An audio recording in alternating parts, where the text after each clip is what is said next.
Hey, good evening, guys. Nice to see you again. You got Neil the Deal here on the Neil the Deal Show, talkinfight.com. Nice to see you again, guys. We had a week off. I took my March break a little early this year, and here we are. We had some technical difficulties yesterday, so we're going to be doing the boxing show here tonight on Tuesday night when we normally do it Monday night at week. So let's get right into it. Thanks a lot for all the likes, the shares, and the subscriptions. They've been coming in faster and faster and furious every week, and I really want to thank you for that. Want to thank Patrick down there at Safari Barbershops. And anytime you need a haircut down there, head down to Safari Barbershops and get yourself a cut with Patrick. Him and his team are probably the best in the country. So I definitely need a haircut. I'll tell you that. I'm trying to grow my hair longer, but maybe I'm going to give up on this concept and go back to cutting it short. So maybe I'll go down and see Patrick myself. Okay, guys. Well, again, thanks a lot. Here we are, talkinfight.com, boxing. I have been away, like I said, for a couple of weeks. So let's go back a couple of weeks, and we're going to talk about a fight that I had mentioned that you guys might want to see, and that was the Jose Carlos Ramirez versus Jose Pedraza fight. And that was on March 4th, 2022. Was a fantastic fight, guys. If you watched it, it was a very high pressure fight. I mean, Pedraza was a two-time divisional champion, and we all know that Ramirez recently lost his title to Josh Taylor, and that's his only loss on his in his career, type of thing. So Ramirez was really looking to get back into the mix and get another title shot against a guy like Josh Taylor, and I think he's going to get it. If you watch the fight, Ramirez was pressuring the whole time. He basically won almost every round. Uh, Pedraza did have a couple of nice rounds, but overall, if you check out the fight, Ramirez was the aggressor. He threw more punches. He connected with more punches, and in the end, he won it as a 12-round unanimous decision. Scorecards went like this: 116, 112 on all judges' cards, right across the board. Unanimous decision for Jose Ramirez. So moving forward in that 140-pound weight class, I'm telling you, there are so many guys, like I said, in this weight class that have a chance to hold on to the belt. The guys that have the belt have some stiff competition. And there's going to be a lot of fights coming up this year in that division with some really stellar matchups. So keep your eye on the 140 weight class division. Now, the last weekend, uh, I watched a fight that I thought was one of the best fights I had seen in quite a long time. It was toe to toe, and I thought it was great. It was Saturday, March 12th, 2020. Was Lee Wood versus Michael Conlan. Lee Wood is 25-2 with 15 KOs going into the fight, and Michael Conlan was 16-0 with 8 knockouts going into the fight, undefeated. And that was for Wood's WBA featherweight title. And I'm telling you guys, that is one of the fights that you really want to watch because it shows a lot of heart, a lot of grit. They both went at it. The whole fight was it was an amazing fight, literally. Right off the hop, it looked like Conlan came out in the first round and looked like he was on fire. He knocked the hometown boy down, Woods, in the first round, the champion, and Woods got up and was pretty much saved by the bell in the first round. Uh, After that, he basically kept pressuring Woods, left hooks, excellent counter punching. It was a war. It literally was a war, and it took Woods quite a few rounds before he started figuring out Conlan. Conlan had this overhand left that he just kept landing it at will, and Lee Woods had he had nothing. He had nothing for him. He basically he couldn't defend the punch, and Conlan was just crunching him at will, like at will. And I mean, Woods was giving it all he had, and he was slowly getting into the fight. But to me, it looked like Conlan was getting the better of him.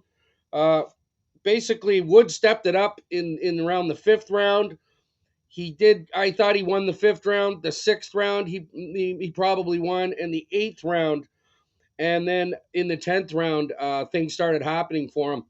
I mean, Conlan was in this fight the whole way. He probably feels bad because he had him down and out a few times where I thought, man, Woods is going down. This is going to go down here. And Woods just had the heart of a lion. He stayed up off the canvas, and in the 10th, uh, he really put the pressure on him at the end of the 10th round. Going into the 11th, and that was a great round. The 11th round, he basically at the end of the round there was a kind of a bit of a controversy. Woods hit Conlan with a really stiff right, and it looked like it was a slip to me personally. It looked like he did get him, but he didn't get him with a full on, you know, hard punch. And he sort of was turning and he slipped on the canvas, and they did call it a knockdown. So in the 11th round, but you're gonna see when the 12th round showed up, Woods came out like it was the he knew his title was on the line. He had to win that 12th round, and man, did he ever! Right off the hop, he attacked Conlan. He threw multiple combinations, uppercuts, left hooks, right hooks.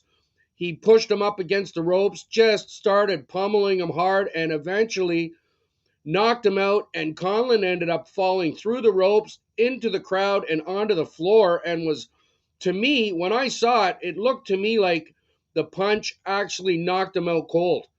He didn't look like he had any of his faculties. I was actually a bit scared for Conlan right there. I thought, wow, this guy might have, like, he looked like he was seriously hurt. And he was seriously hurt. He ended up being hospitalized. uh, Apparently, the next day, he had some CAT scans done, and this and that, and this and that, and he's all right.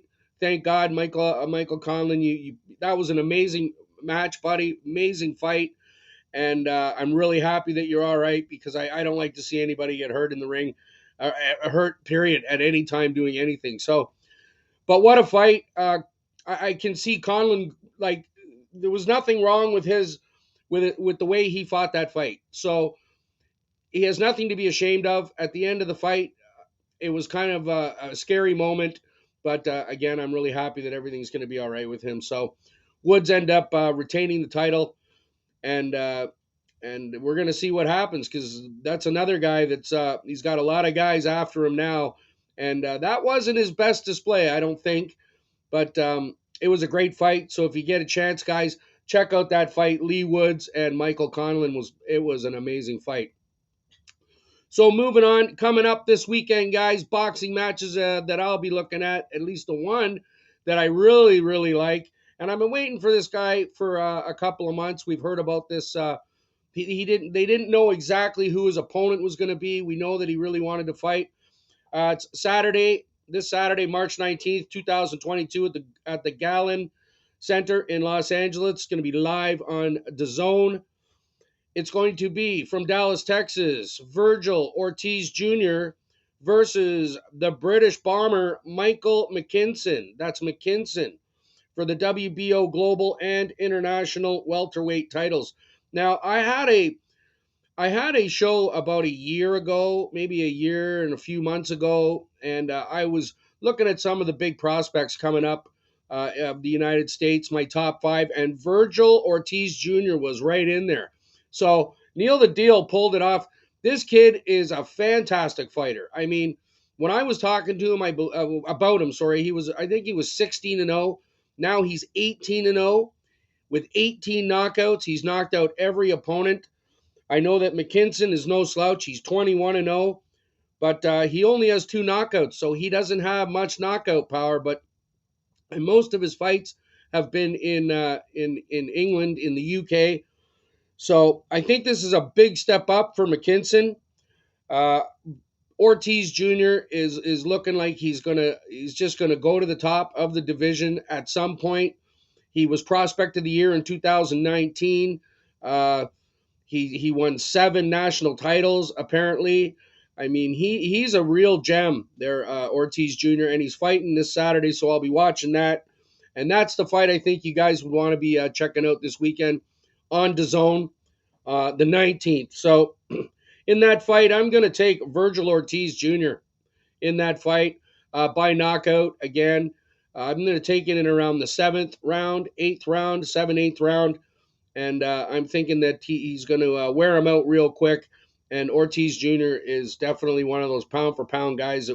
And he's very young. So he's one of those guys that we're going to see a lot going forward. And I'm really looking forward to his fight. So if you get a chance, get around the TV with the kids, the family, the friends, whoever you got. Call your buddies and let them know that there's a big fight on DAZN. And this kid can really throw him.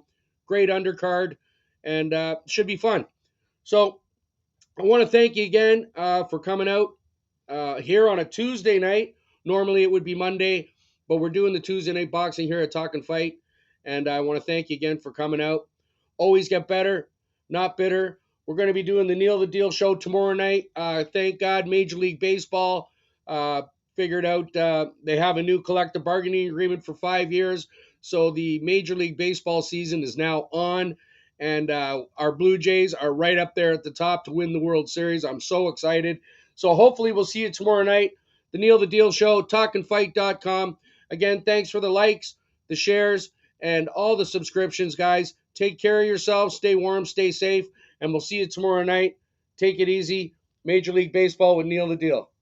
Take care.